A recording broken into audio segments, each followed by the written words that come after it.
Pasmado nga lang ang mga kamay ko, anak, kasi babad sa init. Pagkatapos pagkukuha ko ng mga products sa freezer, talagang wala.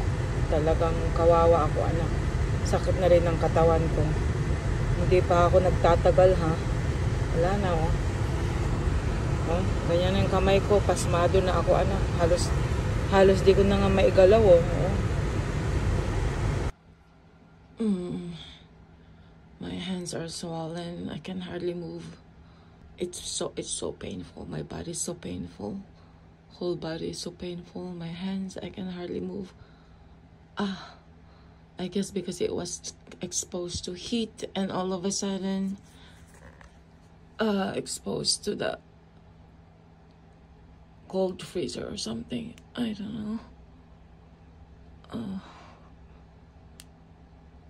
My body is so painful.